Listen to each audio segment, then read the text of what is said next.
What? I don't understand.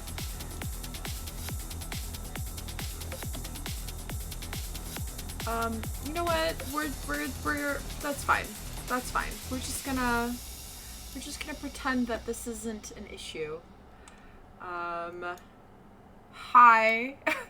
I don't know why this doesn't want to work, but that's fine. It doesn't have to. For reals though, what's happening? I've been having this problem with my footage for a while, which makes me now wonder if I go here, the footage doesn't work. But you can see it, fam. Explain this to me. Alright, I don't have the energy or the patience to try to figure that out. Anyway, so let's go to our title scene. And hello. I'm not really sure why we're having issues with my webcam. So bizarre. Now I have to like reconfigure everything for everything. And okay, this has been also an issue for like other streams that we've done now, where like before I like actually start streaming, I like check everything and I'm like, cool, everything's working, everything's great. And then I get to like the actual like live, like we're streaming and this will happen and I'm just like,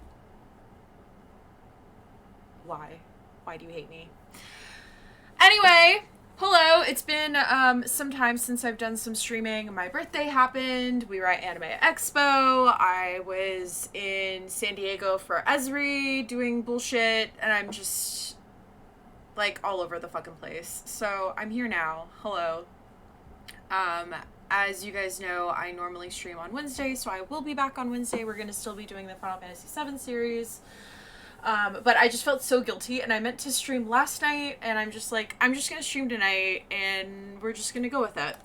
So my husband has been really into, city pop, which is a style of music that was really popular in Japan, and it's gaining new popularity now, and we went to go see a city pop show during Anime Expo weekend, which was 2 weekends ago, and I stumbled across like a bunch of old anime. Of course, at Anime Expo you could find like really nice, cool, like vintage pieces, and they had Robotech there, and I was like, all I know about Robotech is that it's like vintage Gundams, but I didn't really like know much more about it. And so I started to do more research, and I discovered a character that I feel like is really me.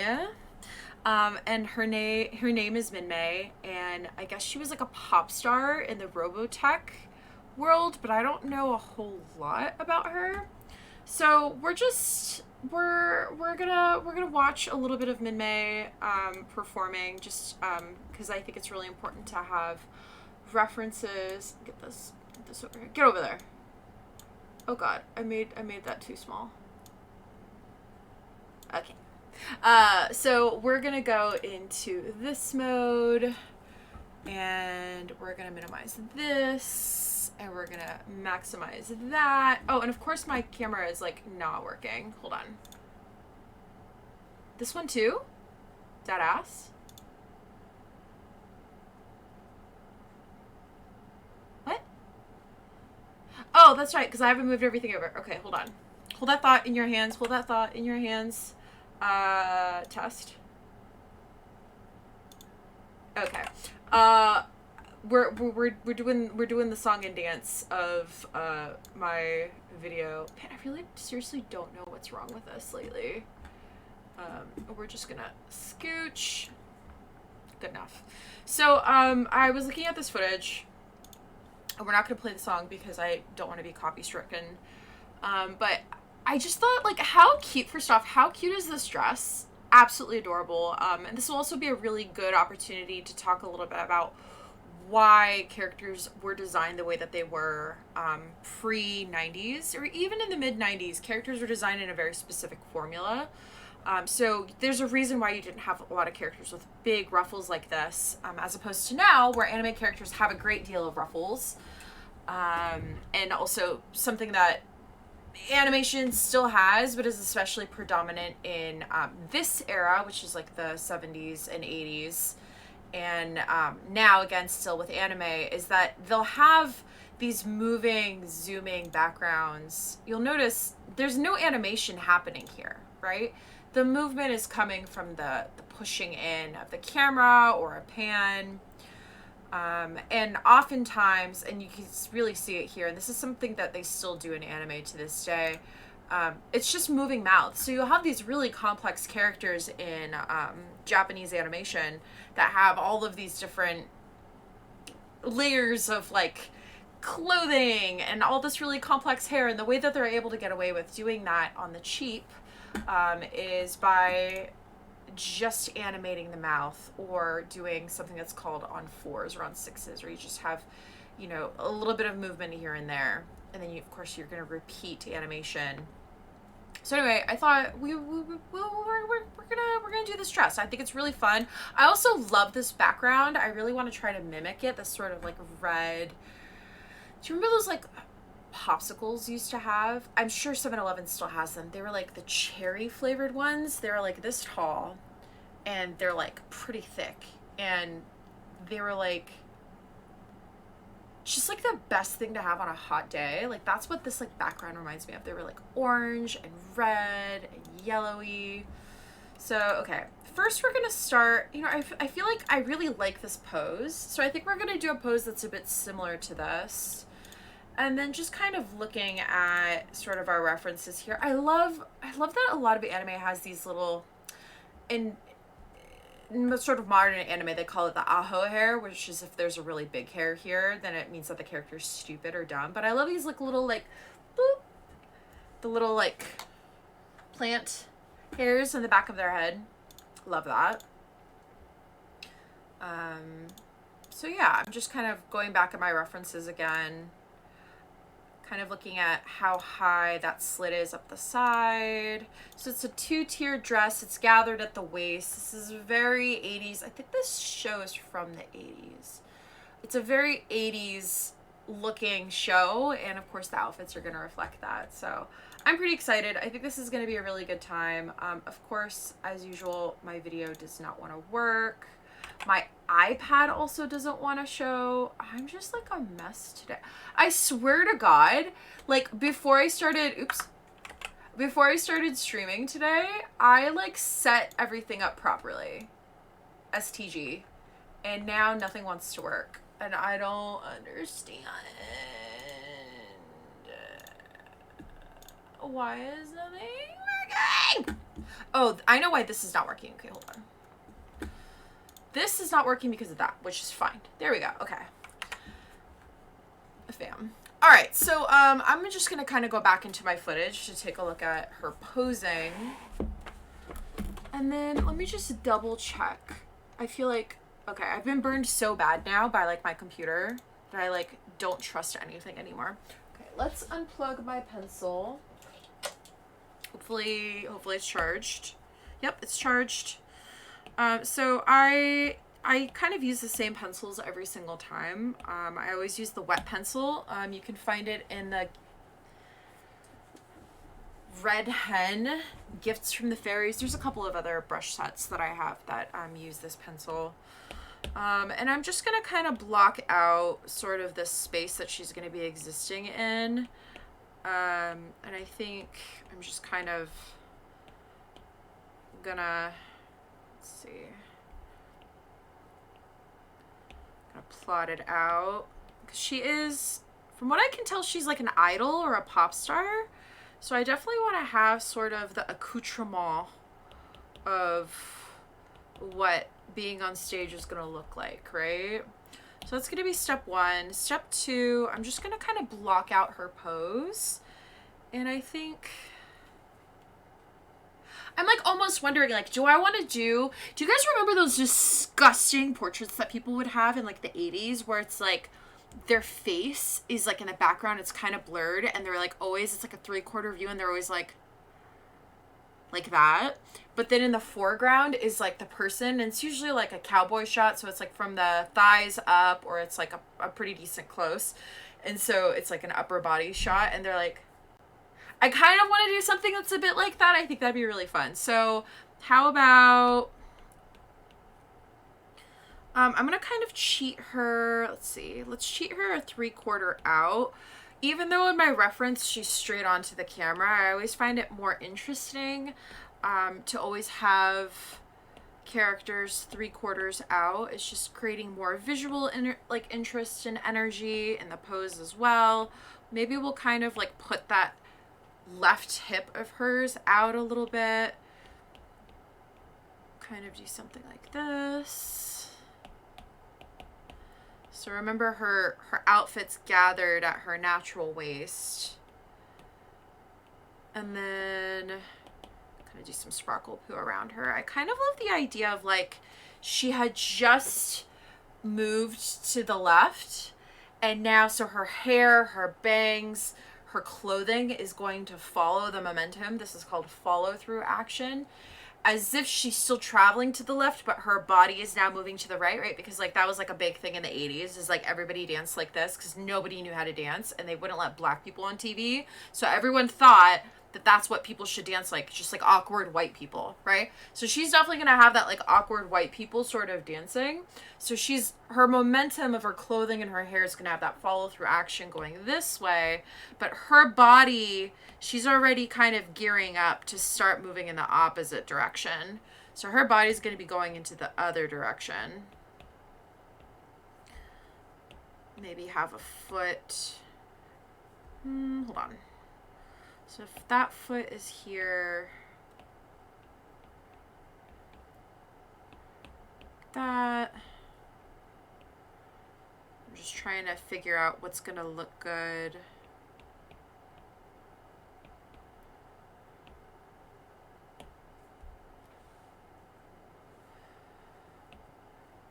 Hold on, I'm trying to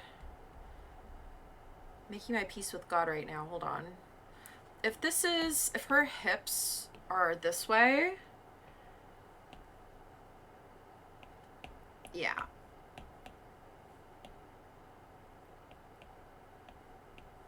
So I think I want her feet kind of in like that. Because that was the other thing too, if you've ever noticed. Everybody in the 80s always had their feet in. And like they're dancing. So if you look at like, I don't know, like Breakfast Club, the girl that's in all pink, she's basically like me, but like rich. She has that sort of dancing language as well.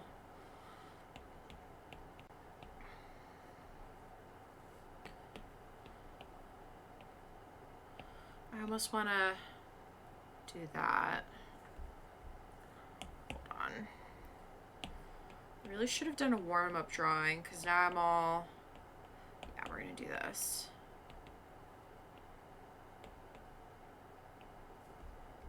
And maybe what we'll do is we'll rotate.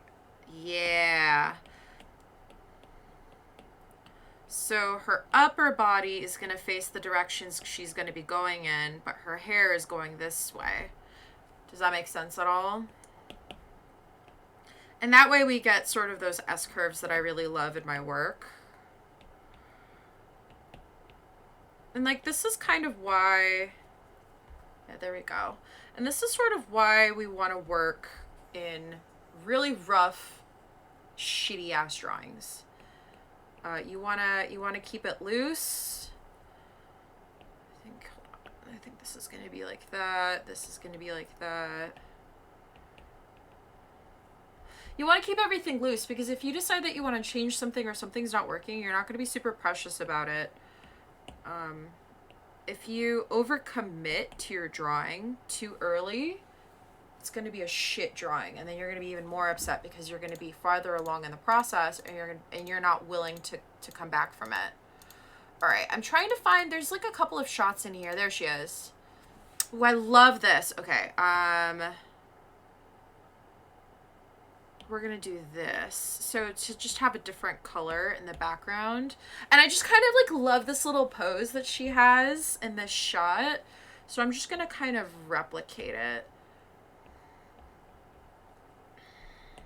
So I think a couple years ago, there was like a trend for everyone to redo this one shot of Sailor Moon. I don't know if anybody even remembers that. But it was really, really popular. And it was like Sailor Moon, and it's a down shot on her, and she's like in the middle of turning her head. And I feel like I'm doing kind of a little bit of that energy, and everyone was like, draw this in your style. So now I'm just kind of trying to decide, like, do I want like a ooh, like a ooh? Is she doing like an ooh sound? I think that'll look really nice. And then, so Robotech has this like habit of, probably because a lot of their animators come from like an older generation, they draw their hair like they're in their like it's the 70s, but like this show is from like the 80s. So everyone has this sort of like sloped, like style and aesthetic to their hair, which I find to be an interesting choice. I'm just gonna leave it at that. I don't want to comment on it. I mean, it's iconic for a reason. Let's see. I kind of want this to be, yeah, because I want it to cross over her like that. We're gonna make it just a little bit smaller. And then her shoulders kind of up, and there's all these like little ruffles. So it looks a bit like this. And that's sort of where her hair is. She's got these big eyelashes. Okay, and then we've got some ruffles back there. We've got the neckline there. So I think something like that would be good.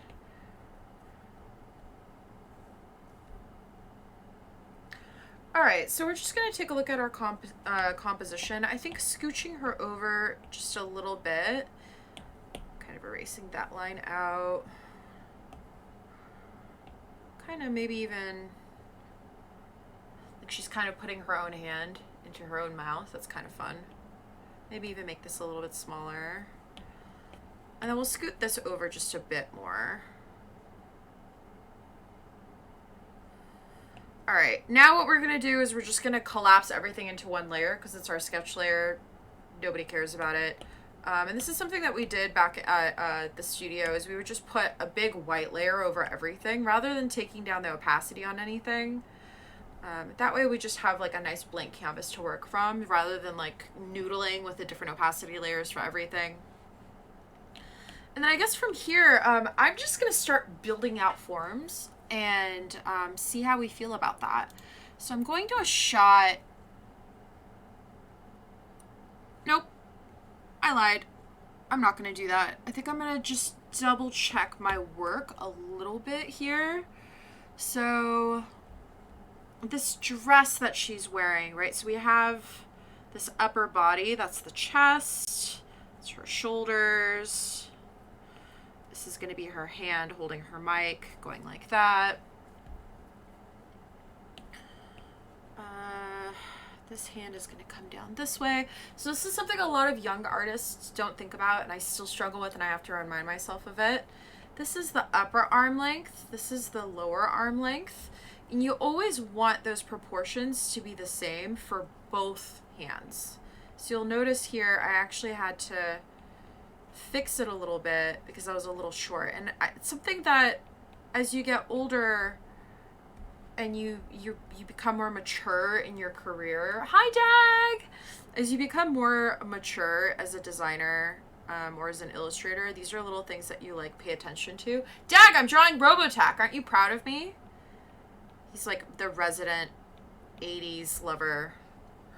I'm just kind of checking her hand positioning. So I think to just be a little bit more true, I'm just trying to think.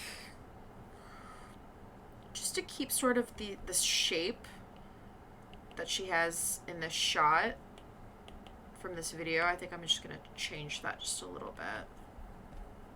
Right, so what I was saying is, yes, I'm so excited, yay! You want to be sure that the length of your extremities are always going to be the same, no matter what sort of direction they're aiming in. I used to have Robotech bed sheets when I was really little. That's so cute! I remember seeing a little bit of Robotech when I was walking around AX, so I decided I'm going to draw something. I think it's going to be fun. So here's another thing that I tend to do. I tend to draw my characters with no neck. And so it's like I draw shoulders and then I draw a head. And that is not how our bodies are designed. So I think what I'm going to do, because I do love sort of this visual language I have here, I'm just going to kind of echo it. And then I'm going to bring it up to give some room for that neck. Probably not that much. I would say maybe about there. Thank you. And this is something else I think a lot of people struggle with, and I certainly did until somebody at the studio pointed this out to me. When you're drawing somebody's neck, right? So you have the head, you have the eyes kind of blocked in, and you have shoulders. Sometimes you have a hard time deciding where the neck goes in this. And what helps a lot is if you look at where the person's eyes are. And so you draw the line down from where the eyes are. And it's roughly, it's not perfect, as you can see on my body. It's not perfect, right? But it gives you a pretty good sense of sort of where roughly the neck is going to be. Because I find that I tend, and we also tend to make the neck either too thick or too thin. So I always found that to be really helpful, as if, ooh, I just spat on my iPad. I always found that to be really helpful, is to look at where the eyes are and discern how wide the neck is going to be from that. Cool. So we also have a couple of other shapes that we need to be working with here. So she's got the big 80s shoulder shits. Here's her natural waist, right? And so we have, she's actually moving forward on this leg, but dragging this one. So again, you want to be sure that the upper leg and the lower leg is going to be the same length on both legs. So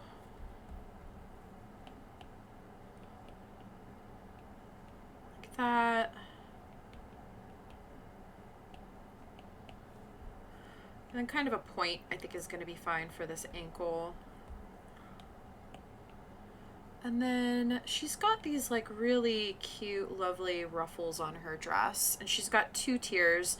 And this is like, again, very 80s. It's like the pre-2000s peplum sort of vibe. And so those peplum pieces are probably going to actually, I'm drawing them straight, but they're probably going to have just a little bit of drag. But they're going to come to the center point where her belly button basically is. So they're kind of, her dress is still moving in that direction, but because this piece of fabric is shorter, closer to the attachment point, and just the way that like fabric and all that stuff works, it's not going to have as much follow through. It's still going to have follow through because it's fabric, but not quite as much as something as this, the bottom half of her body. So we have all of that. Now we're just kind of looking at like the appeal. Like, are we happy with that? Like, I almost want, because of how I am, I kind of want, I want to straighten out that leg a little bit. But then if I straighten out the leg, what that does is that actually changes the position of her hips, and it brings that hip up rather than like lower. Kind of hard to explain. So this is actually going to be a little bit straighter this way. It's a small thing, and it's just more something that I'm like keeping in the back of my head than actually going, there's not going to be a huge, I think, difference in how it's illustrated, but in the back of my mind, I'm always thinking about these sorts of things and how it impacts my design, right? All right, so we have all that nonsense. And I'm pretty happy with her face now. So what we're going to do is we're going to take now that down in opacity. And now we're just going to start blocking the body out. And I think I'm just going to keep it nice and loose for now, just because I want to see how everything looks. Oops. Like that. We're just going to block out, I think, this upper body area and her head and her neck. And just see how we feel.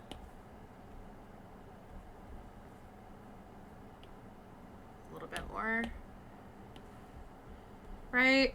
And then we're going to do the same thing for the upper body, the arms. So I think this is going to be on its own layer back behind her. So I was thinking about what style I wanted to do this in, and I've decided I think I want to do it in sort of the style that I usually work in, which is this sort of like chunky monkey. I assume if you change the hips, that changes the motion of the clothing. It'll change it a little bit. Yeah, so there's a couple of things that are going to happen here, right? Because her hips were in this position, and now they're a little bit straighter to the ground. So sort of going from this position to that position, sort of the tilt of the object, this curve is going to change now from here to here. So the hemline, not the hemline, the waistline of her body, that volume is different now. And so, yeah, it's going to affect the attachment point of the skirt. Therefore, it'll affect the motion a little bit, but not severely. And especially since I'm not doing like this hyper accurate illustration, right? Hyper realistic, accurate. I really just needed to stop and rub my nose. Since it's not a hyper accurate illustration, it's not going to affect the drawing too much. But yeah, it'll affect the motion a little bit, of course. All right, so I think for her upper body, what we're gonna do is this forearm is gonna be here, but the upper part of her left. So camera right, her left, character left, arm is actually going to be like that on that layer. And then we're going to, so she has like blue hair? Yeah. So I want to give her blue hair, even though in this video it's like this brownish red. We're going to give her blue. So we're going to do that. Again, we're just blocking all the shapes out. We're not sort of hyper fixating on anything. And then this dress is like this really pretty bluish color, so we'll do that. And I think just creating some interesting shapes is going to be helpful. So we're going to do sort of in, out, something a bit like that. So it's that peplum piece, in, bit out. And then I think this is going to be kind of like that. And then we're going to put her little ruffly bits on a different layer here. Just kind of block it out.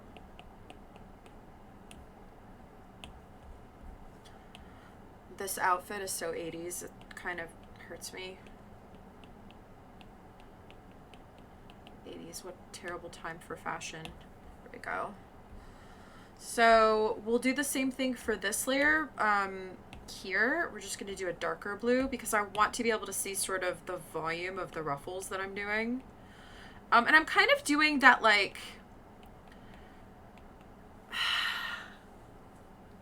you take a bunch of trapezoids and you put them together. That's the kind of the shape. So bite, flat, bite, flat, bite, flat. And that tends to give you the sort of visual energy of ruffles. I don't know how else to describe it. It's like shark teeth on one side, which is the attachment point into the fabric. but then on the outside it flares out, right? So where things attach, they're going to come in and create sharp points. But where things flare out, you're going to have a little bit more of a flat surface with some dips into it, which is how you can kind of fake this shape. And wherever I kind of missed, I'm just going back in to create like that little shark bite, I guess you could call it. And then fill it in like that. And already it's sort of giving you that, yeah, dresses were poofy. Poofy is right. We're gonna do the same thing up here for her like peplum bit. Sort of that.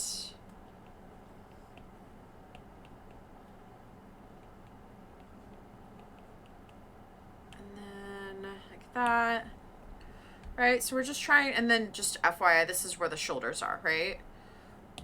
Probably want a little bit of that sticking out, so we'll do this. Actually, no, we didn't want that. I just want a little bit of her skin to peek through, but I don't think that's going to be happening today.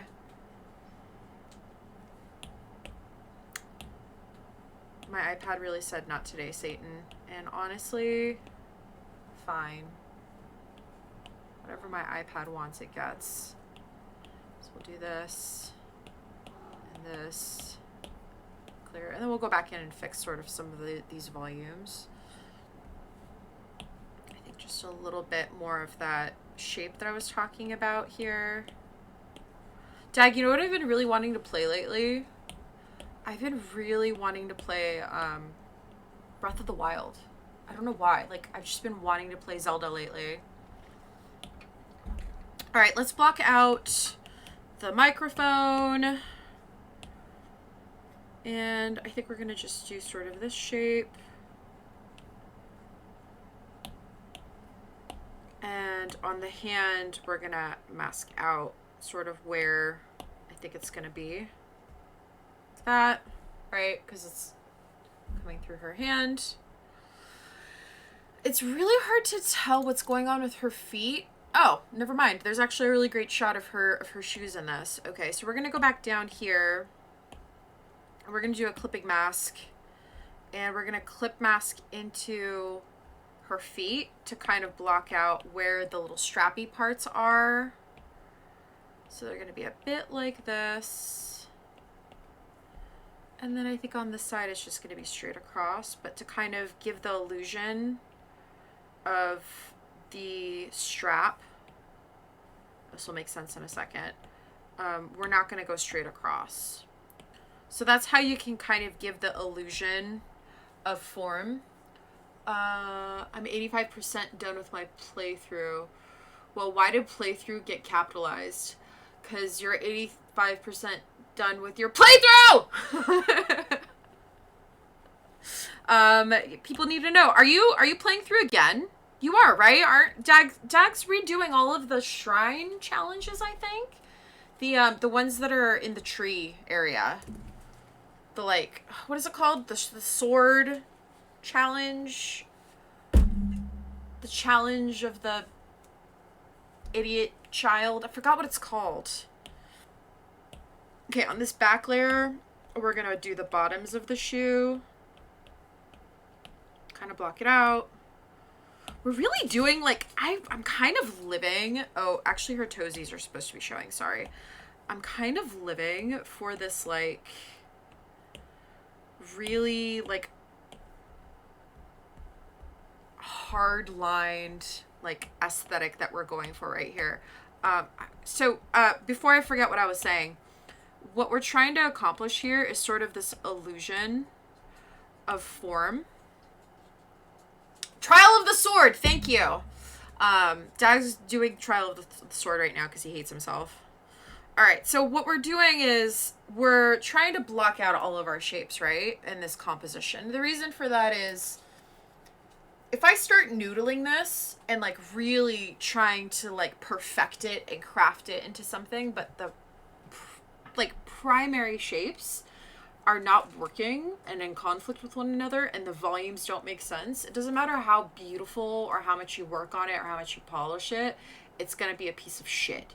So it's really important to always take your time and do the labor of making sure that your volumes are working.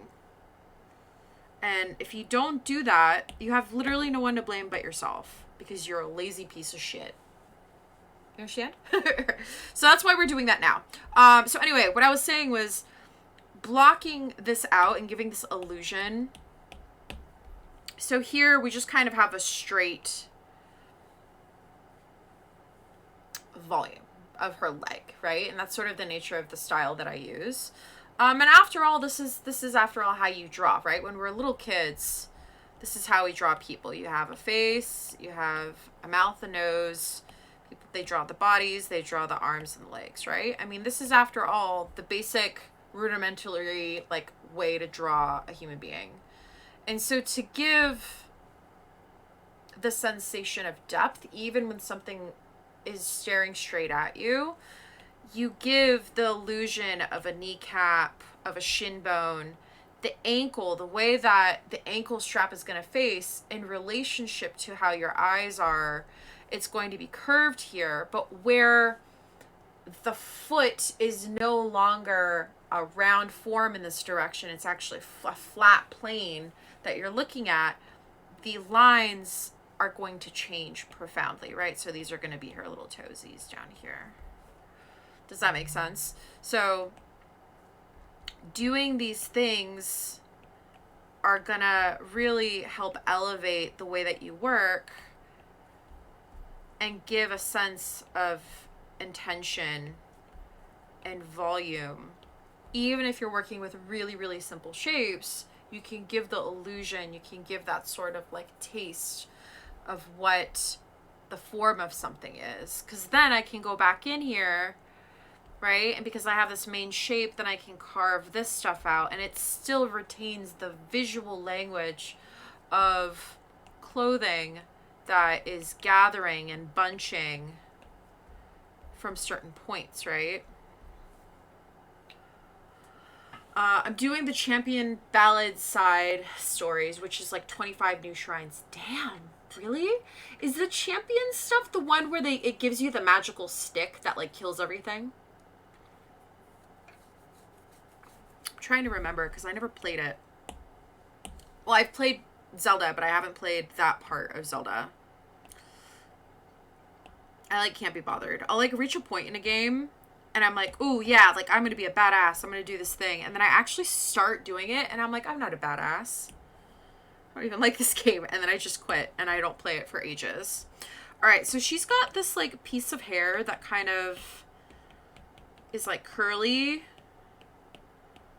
And then she's also got bangs, which I kind of want moving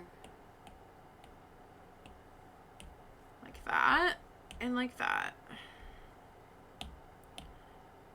And it's kind of hard to tell, but it's there, I promise. And then this layer we're actually going to rotate. What? Ma'am? Why does it think that there's information down there? Clear that, please. Thank you.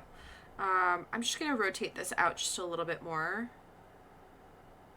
It'll also give us space for the shoulder piece to be framed within the hair. Yes, I hated that challenge. Oh no. All the extra storyline stuff is really adorable though. I've heard, you see Zora Daddy is a little boy and he's really shy and unsure of himself. You know, I hate that about men. They're like, they've got like basically two modes. They're shy and useless or they're overconfident and useless. Explain yourselves. Can you be shy and useful? And then overconfident and useless? At least like have a little bit of texture in there. Hate that. That drives me crazy. Anyway, enough about me and my frustrations at the opposite gender. All right, let's block out That's such an anime trope too. I know it's an anime trope because if there's a god, he absolutely hates everybody. Okay, let's block out sort of this back area. And I think what I'm going to do, because this is going to be sort of shy uwu or overconfident. Yeah, right? Annoying. This is going to be its own layer in this background, I guess we can call it. So I'm just going to create a really strong shape that this illustration is going to live against. And we're going to move it forward just to kind of check our work. And the majority of this background is going to be this like orange, this orange color. Right? And then we're going to have a background plane, which is going to be probably, let's put this up here. And we're going to alpha lock it, and we're going to make it black. And we're going to take down the opacity on this. Okay. So our floor is going to be, typically, ground planes are, BRB dinner, okay, bye. Ground planes are typically a lighter tone. And we want it in front of her giant big ass head. What am I trying to say? The ground is always lighter than the world around it. That's just the way that the world works. Like, unless you have a really dark floor, like a dark brown or a black, the ground is typically lighter. So say you're out on the street, in the middle of the street, on the sidewalk. Typically, if you're out in broad daylight, it's not like sunset or something, and even with sunset, the ground is going to be lighter than the buildings around it.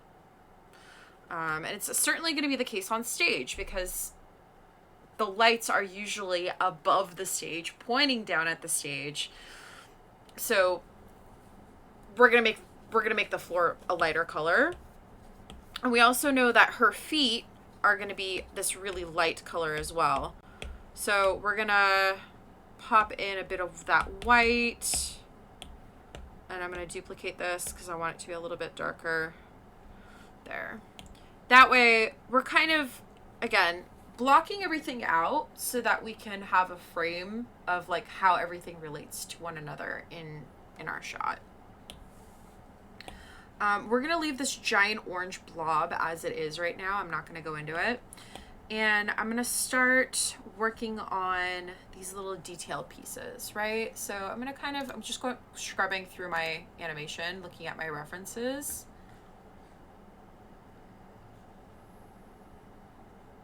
Taking my dear sweet time, because I can. Okay. And we're gonna clean up our work. So yep. Okay. So we're gonna start off with this blue background element, her hair. And I'm using that like wet brush, the wet pencil brush that I have. I feel like this is like so iconic, like Robotech and like everything of this era is they always have that like little the bunny ear sort of situation, the like little stray Asian hairs. All Asian men have this. If you're Asian and you have short hair, sorry, this is all of you are walking around. This is like all Asian men walking around. They think they're so slick and they're like, "Hi. That's you. Sorry." Like, it's just the way that their hair is. Like, if you have really thick hair or if you have really straight hair and it's short, same thing with white guys. Like, if you have short hair and you're a white guy, you have big ears, because white men have awfully big ears. Same thing. You're just getting, like, sorry, sucks. Asian men have it especially, and that's why you tend to see that in anime so much. Can't imagine what that's like. It must be a complete total pain in the ass. You're like always trying to slick it down. Nope. And when they walk, the hair, my husband's hair does this. It's like and it's like bouncing every time he walks. You can't unsee it. Now you're not going to unsee it, I swear to God. Because once I noticed it one day on my husband, I was like, I will never unsee this. This is going to haunt me in my sleep now. Walking around. Their little, like, fake bunny ear hair. All right, so we did that piece. And I don't know why, but I like to work from back to front. Probably because I'm a psychopath. I'm going to get rid of that layer first. And I'm just trying to clean up my line work in a way that, to me, I think is really appealing looking. And I'm still trying to aim, I talk about S-curves a lot. I'm still really trying hard to aim for S-curves in my work. Because they're just so much more attractive to look at, I feel like. And steps. Even like the little steps that you have in your work is still an S-curve, right? That's an S-curve right there. Do that. All right. Next is probably going to be this layer. And want to kind of carve out this S shape. Give a little bit more meat to her calf. And then tighten it up a little bit. And then back straight down. And we could probably turn off our sketch layer. Because I just really want to be able to see this form pretty well. Right? And then to make the knee feel like it's locked out, we kind of have it cut in to the leg a bit. And then we're going to do the same thing here to make it feel like it's like cut in and out at the joint. And then we're going to soften it up at the bottom. It's always visually appealing to have a curve and then a bite or like a sharp angle against it. Your eye loves this. It's juicy. Your eye, it makes your work look tantalizing and crunchy. Like you want to look at it. Alright, so we're going to do that, and I kind of just want like a really small little S-curve as it comes into her ankle, and then her toesy is going to be like that, and I think even a little bit more, just to have it feel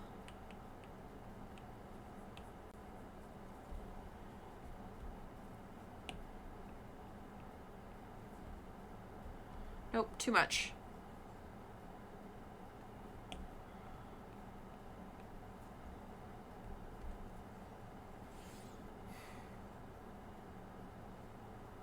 Thinking about the volume of her foot. If her foot is like that, here's the mental math that I'm doing. If her foot is like this, and these are her toesies, her knee is going to be here, which means that her calf is going to be there. But that's kind of ugly to look at. So what I want is for her ankle to be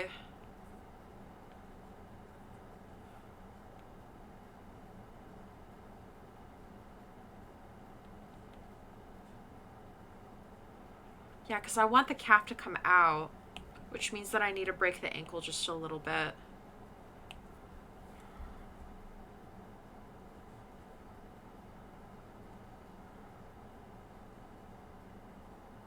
Nope. That actually doesn't make sense. It'll actually be like that.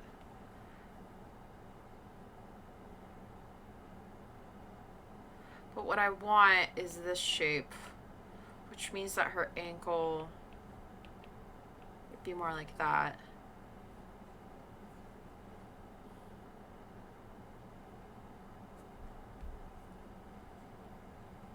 But I really want it just straight across.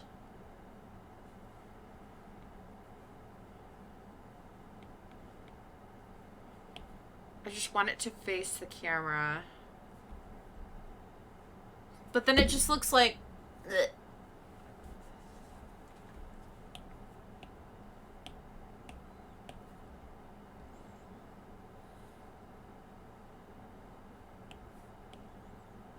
We're doing the mental math right now. Doing it live.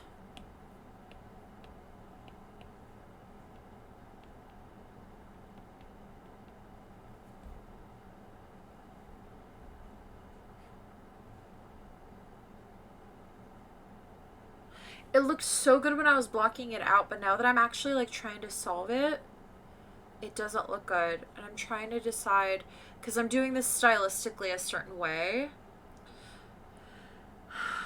So this is where like people don't realize, like, you can draw amazingly, but then you get stuck on something like this and you question everything that you've ever done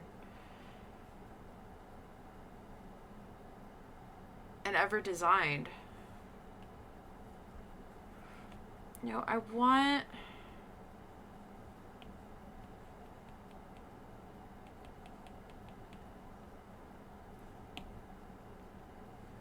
it like that.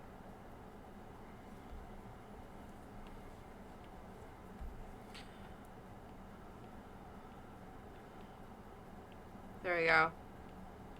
Yeah, because I wanted the calf to come out, which meant that her toe had to come down instead of out.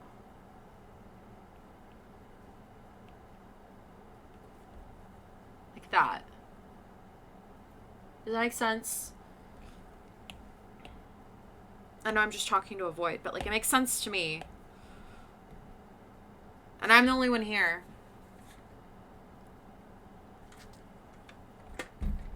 Deal with it.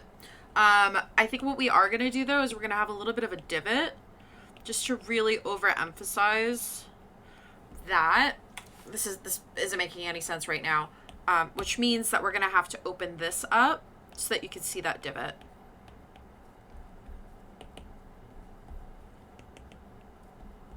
In her knee.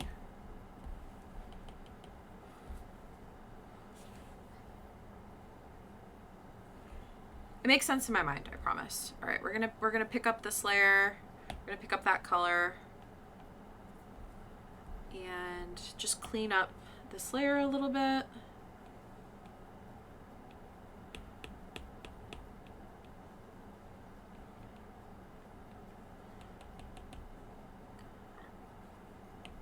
Ew, I just like burped. It was not a good burp. It was a really uncomfortable burp. I don't like how splayed her toes are. It's not very ladylike. We're gonna have a little hint of a heel back here. Do not like that.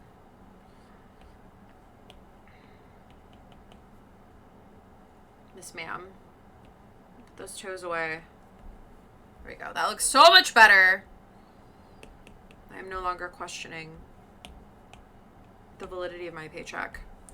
All right, now that I've tortured myself for a little while, let's kind of go back into this. I see.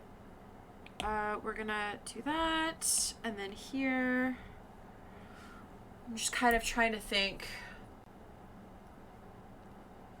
We're gonna have to cut into this to give the illusion of the neck. So I'm just gonna leave it as it is. Okay, now we're gonna move on to this upper arm area. And then we're gonna move on to this like wrist area. And what we're gonna do is we're gonna invert this layer so that I can see what the hell I'm doing and clean it up just a little bit.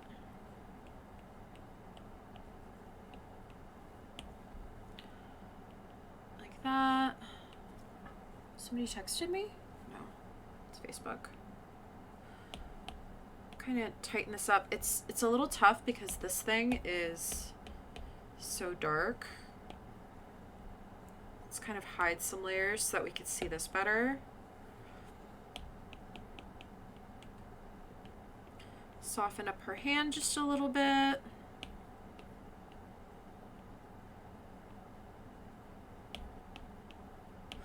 And then we're going to go back into this layer that I did not mean to erase into. Just kind of put it back here. Also allows me the opportunity to clean that up just a little bit. Take one last look. Okay, we're going to move on to the dress. So the dress I kind of want to introduce a little bit of softness into.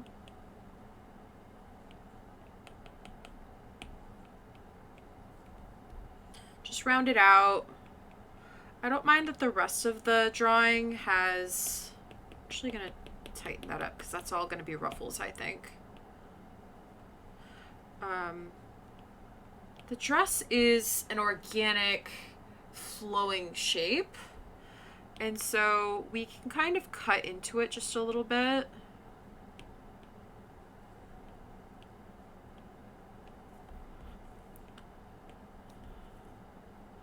So we're keeping sort of the main form, right? But we're just softening it up just a wee bit.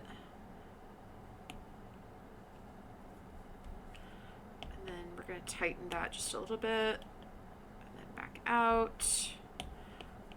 And then titties. All right. This is bothering me. I just need to fix her shoes. Little strappy straps.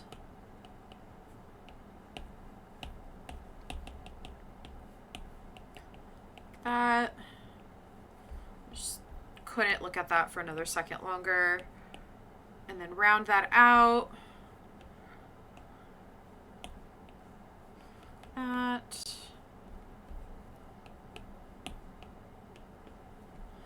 That. Much better. Okay, we're gonna turn that back on, turn off alpha lock. Oops.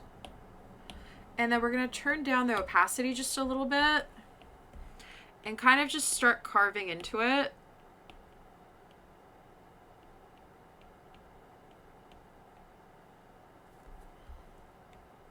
Kind of following the shape of everything.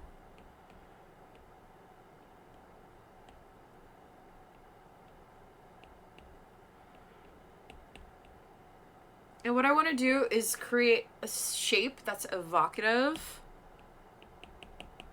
of the form, but we're not trying to replicate it perfectly. So you'll notice on anime that's more modern, characters that have ruffles like this, they tend to be a lot more complex than they did in this era. And that was because back in the day, you had to draw all of this stuff by hand. And so typically, if you designed a character like a Minnie Mouse, for example, there's a reason why Minnie, 1, 2, 3, I think she has 5.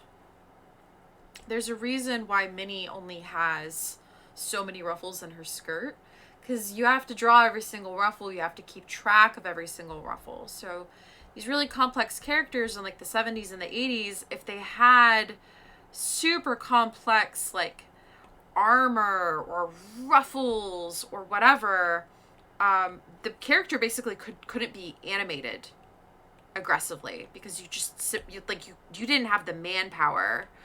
And so you would say if you were designing a shirt with buttons, you would only draw half of them. So a men's shirt has what, like 6, 8 buttons. You would only have like 4, half that on a character. So that's why these ruffles also in the reference are just kind of boring and like all kind of the same shape. It's because they had to keep track of them. We have a little bit of tangenting here that I need to solve. Hold on.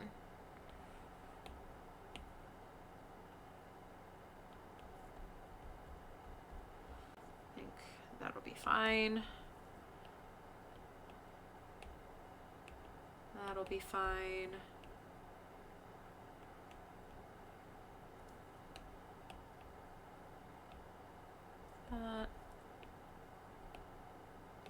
So same thing with a lot of character hair. That's why it's kind of this big helmet of hair. it just tended to be very simple, big shapes. That's why Pokemon looks the way that it does. It's very simplistic.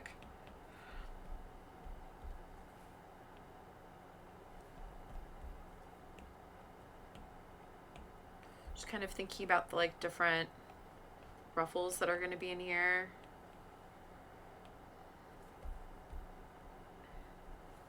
We could afford to make these just a little bit bigger.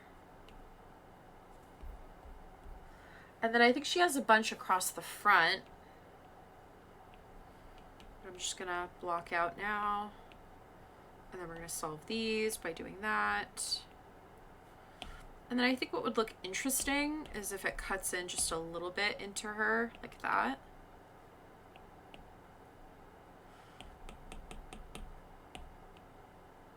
Like that. So we're kind of maintaining the integrity and the shape of the original content, and also kind of doing whatever we feel is appropriate for our illustration.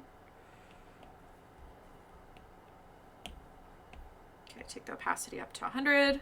So now you can see the volume of it. Ta-da! And next we're going to move on to this purpley bit. And same thing.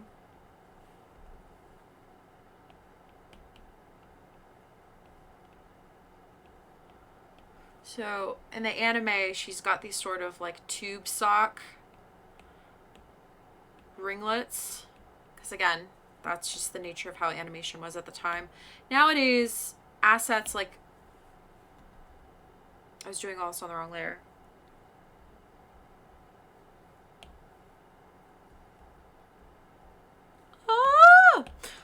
Nowadays, animation is all assets that exist in a library, and it's basically like puzzle pieces or like cookie cutters or like pieces of shapes and forms that you can animate. And there's still quite a bit of, that's not to say that there isn't a lot of drawing still in modern animation, but that's just the way that the technology's changed, where you can have really complex characters because you're not redrawing it. You're just manipulating basically an existing illustration, if that makes sense. So her bangs actually come across like that. And I'm going to erase this because I'm going to draw in that piece.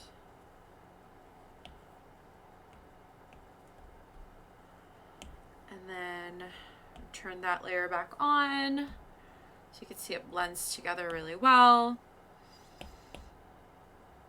All right, that front hand shape. So I'm just a little annoyed by some of the geometry peeking through, and one way to solve for that is I just duplicate the layer and merge it down just because of how my brush is, which helps quite a bit. And I think here, I'm just going to clean that line up like that. And then this line as well. Okay, we're almost there. We're going to go into the microphone and just clean up the shape just a little bit.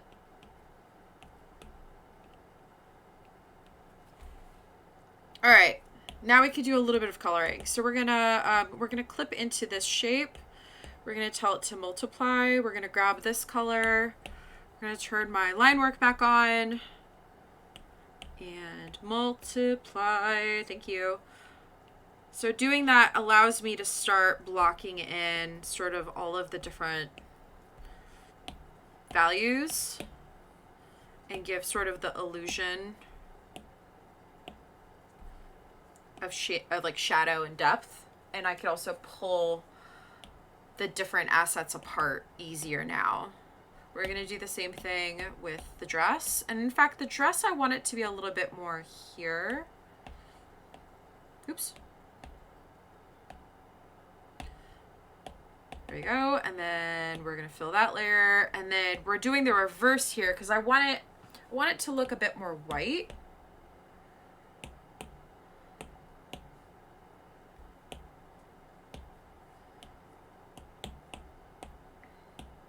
I just think it would look a little bit more interesting that way. And then this front arm, we're gonna alpha lock that. We're gonna pick up the correct color. Oops. Sorry. Maybe a little too fast for myself. There, and then we're gonna pick up this color and kind of pop that into the elbow and a little bit there. And then this back arm, we're gonna alpha lock it and we're gonna make it darker.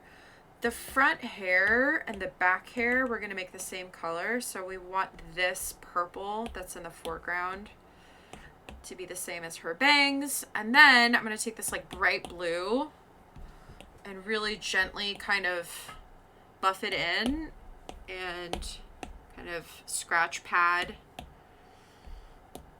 a lighter shade into it. Right, she has blue hair.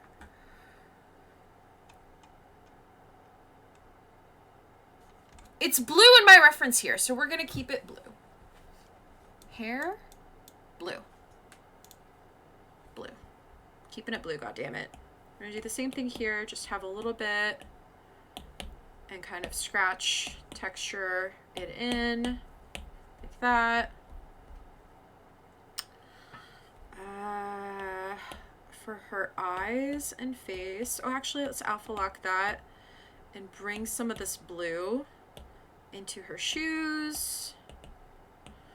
So usually if I use a color, I like to incorporate it elsewhere in my illustration. The reason for that is I want to have a consistent flow of color. And I find that this is one of the best ways to do it. I'm also going to go in here and block in sort of the ruffles of her dress. And since I have sort of this basic shape already in here, I feel like I can come in and just kind of play and really do some fun stuff with the line work and not really be beholden to any specific volume. Because I feel like my shape language has done so much for me. Oh, my nose is so itchy. My shape language has done so much for me that I don't really need to do the labor anymore of overexpressing the ruffles and the volume of her dress, because we've already kind of accomplished that. Fix this right here. Trying to hammer this down in like one pass is really hard. All right, let's turn off our sketch layer and just check our work. Yeah, see, so we're already kind of super evocative of the shape of our reference. I'm gonna turn on desktop mode so you guys can see better, right? This is my iPad and that's the reference. So we're kind of super evocative of that same shape language. For her face,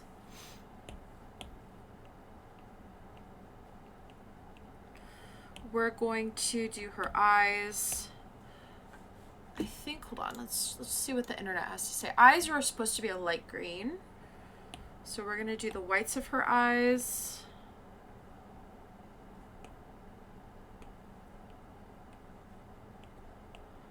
And then her mouth. Like that. And what I'm gonna do is I'm gonna clip mask into this. Actually, I can't, hold on, sorry. I want this on its own layer. And I don't want it clip masked into the body, because you can't clip mask. Okay, we're gonna clip mask into this. Actually, I'm gonna duplicate this, and there we go, because we want it nice, hot, thick white.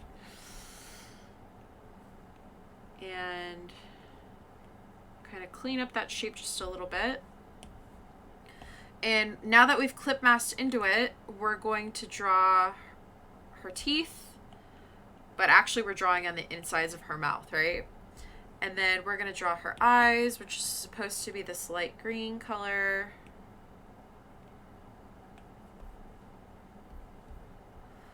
And the thing that's really fun about this is that, like, you could technically animate this layer now and have her looking around. So actually, and it gives you room to kind of figure out the positioning of, like, her eyes and things like that. And I think I want like a darker color as she looks up. Like that. And then for the microphone, we're going to alpha lock that. We're going to grab sort of this dark blue and give it some texture. Grab a little bit of this light blue color. Do that. Using sort of the side of my pencil. And then we're going to do one of my favorite things, which is we're going to go into multiply. We're going to pick up, say, this background orange. Tell it to do multiply. I don't know why it doesn't listen to me the first time I tell it to do that. And sort of carve out her fingers.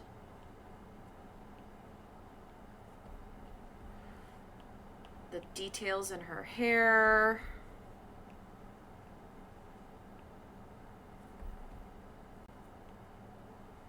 Maybe start doing her eyelashes.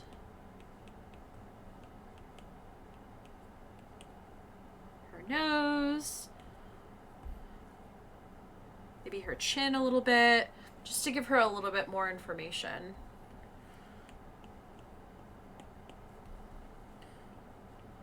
So the reason why I like working with multiply is that it starts creating colors naturally in your composition, in your work, that are going to work with one another.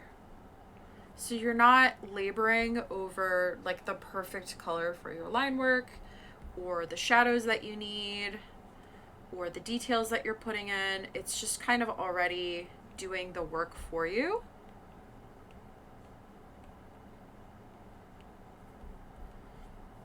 Kind of even do something like that, right? So I can even just start putting in little details into the ground, just to kind of be a little evocative of that era of illustration, right? So I just realized I goofed. Her hair is supposed to be curly, right? But the way that I drew it back here is not curly at all, which is fine. What we're gonna do is we're gonna take it off alpha lock and kind of fix it. And it's not the end of the world. Like, I still want this main shape, right? The same volume shape. I just need to make some corrections to the outside of the form. And immediately it really changes sort of the visual language of what we're trying to communicate here. So then I can go back in with my line work and really supplement that and say, no, this is curly hair. And you're like, got it, that's curly hair, right? Kind of over exaggerated even. Like that. Kind of have a bit of a line like that.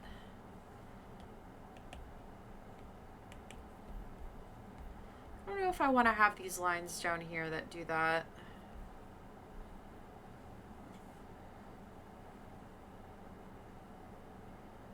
I actually don't mind it, just to kind of emphasize the like frilliness of her dress.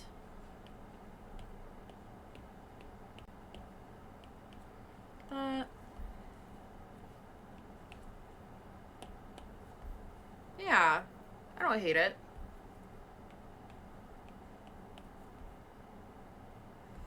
And then I'm gonna take this like light blue and just kind of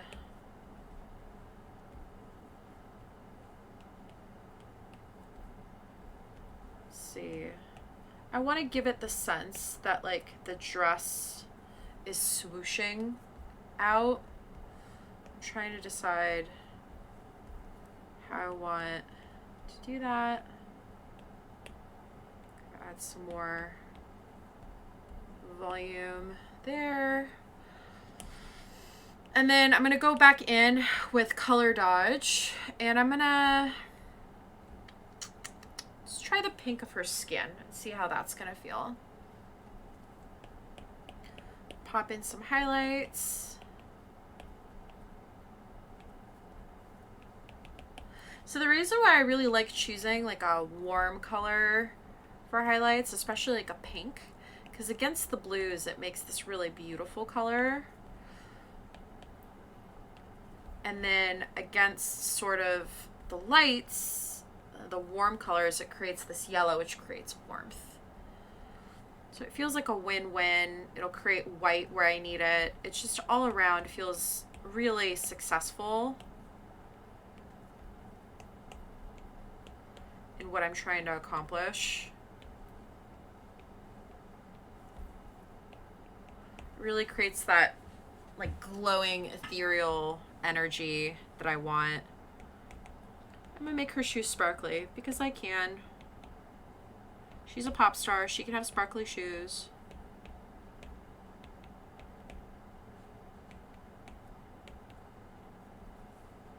Kind of give her a little bit of a there. And then I think I'm gonna take this blue color from her hair, and I'm actually gonna use that for on the multiply layer, and use that for the darkness, her mascara, her eyelashes.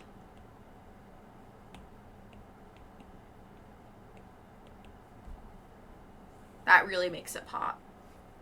All right, so you remember what I was talking about with that like 80s effect?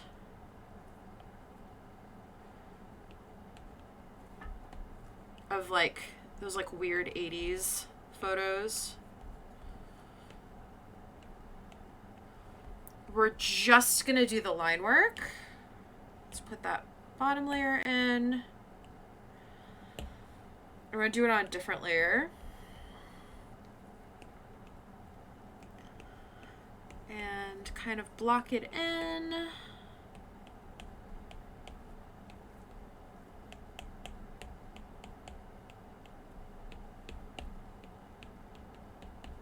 And I'm just kind of experimenting.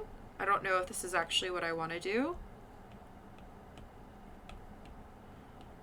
But I want to try it and just see how I feel about it. And if I love it, then great. And if not, then we can go back in and we can change it.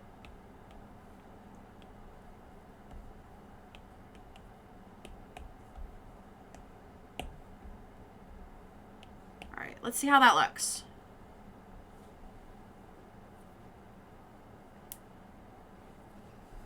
I don't hate it.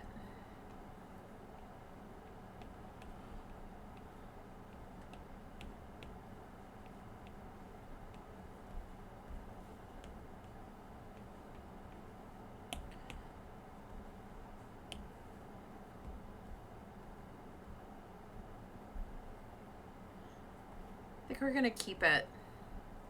And then what we're gonna do is we're gonna duplicate that. We're gonna give it a little bit of motion blur. Actually, we'll do a Gaussian blur, I think. Just to give you that like retro vibe. Maybe we'll do like a multiply on it. Just to give you that like foggy, you know what I'm talking about? Like that like foggy feeling. I don't know how else to describe it. All right, so for the background that I'm looking at is this. I want this like feeling. And I think to replicate that, it'll be pretty easy. But I'm going to need to pull pink. So luckily we already have a bunch of pink in the composition. So that's exactly the color pink that we're going to be pulling from.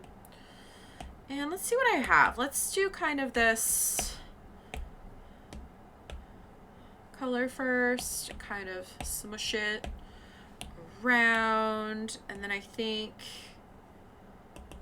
I'm going to alpha lock this and just see.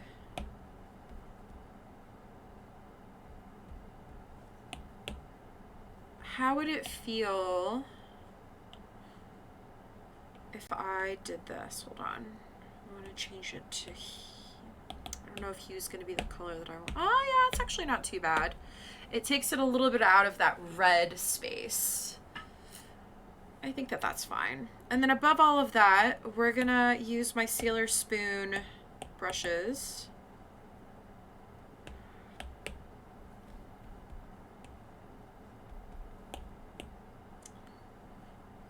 And introduce sort of that, like, sparkly pop star kind of vibe. Probably want to put it over this layer. And then I'm thinking I don't want it to be quite that severe. So we'll put it on hard light mode. And then I've got this like sparkly, powdery cloud texture. I'm just curious to see how it'll look. No, not wild about it. I do have this sort of, nah.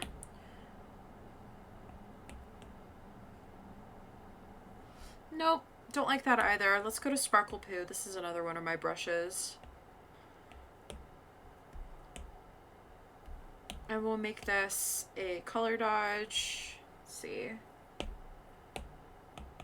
And just make it like super sparkly. Love that.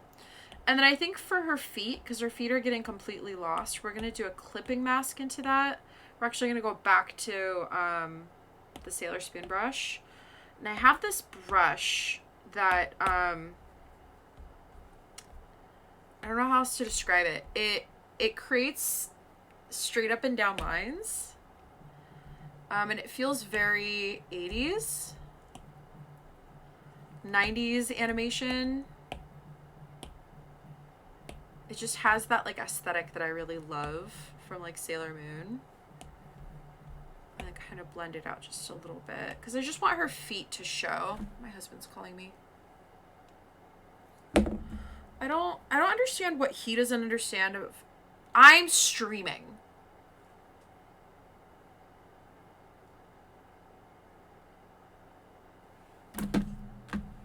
Don't call me. Don't email me. Don't call me. Don't bother me. Just like always like this. My poor coworkers put up with so much. I'm like, don't email me. Don't call me.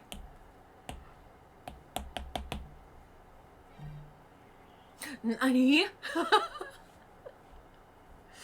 Precisely that. I kind of like that blue in there. So what we're going to do is we're going to go back here and introduce some of this blue into the background. I think that would look really lovely. I did not mean to fuck with the opacity though. Hold on. All right, don't panic, I promise. Sorry, I know I'm gonna be an executive soon. Okay.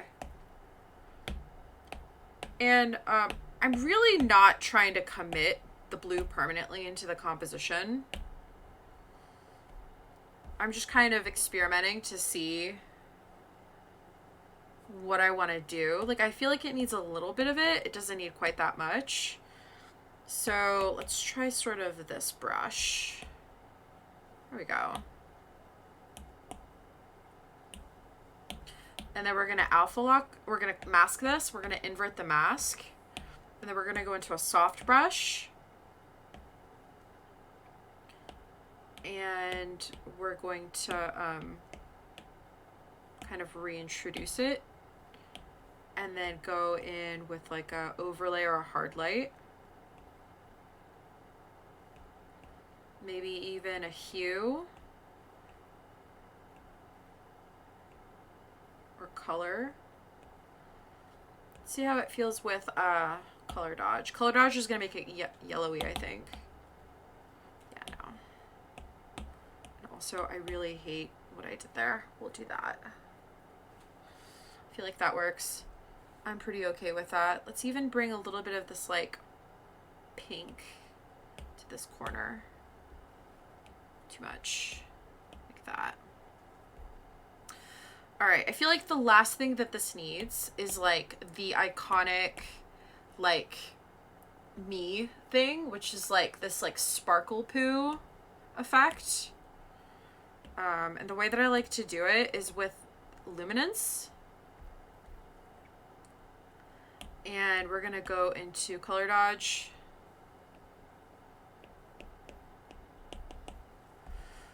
And our reference has these big, obnoxious, like,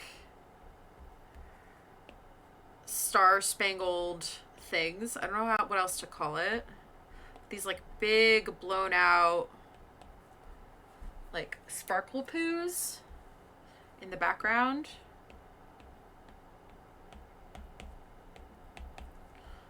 So I think having it come across the composition like that will look really lovely.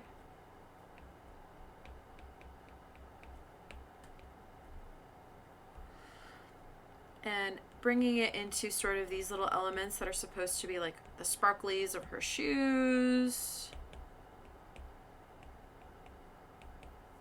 Right?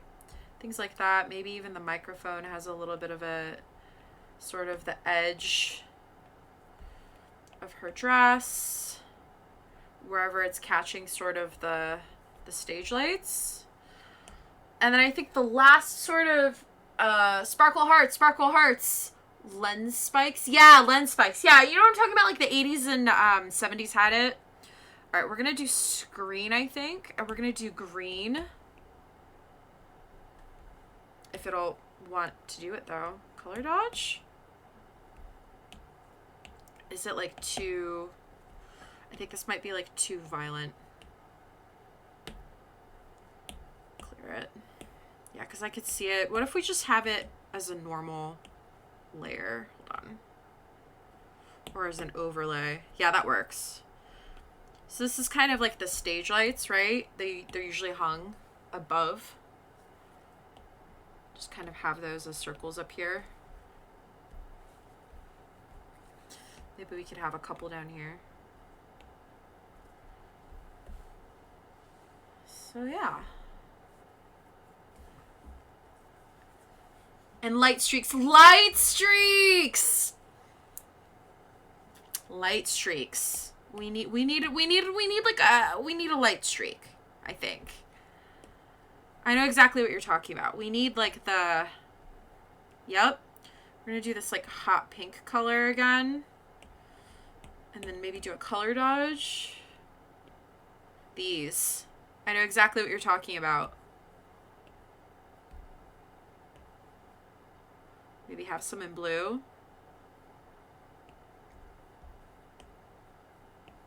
No, the blue's not going to really work. Yeah, light streaks. Light streaks. Yes. Maybe we'll do these in more of a yellowy tone. Love that. We're just going to kind of... Just to make it feel like it is my illustration, we're just going to kind of reintroduce some texture. There we go. Hell yeah.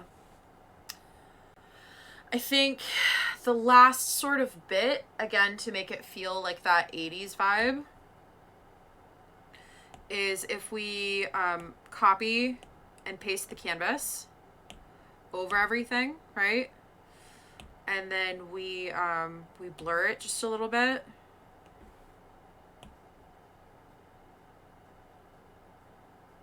Like that.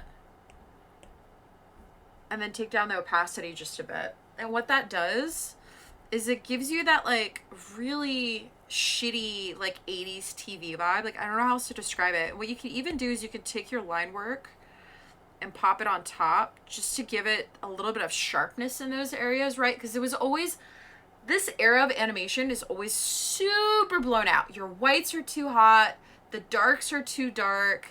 And so this creates this really beautiful sort of effect of this era of cartoons. That soft CRT look, exactly. So I think that might be it for that sort of aesthetic. So yeah, we're done. I don't know how long have I been streaming? An hour and a half, not too bad.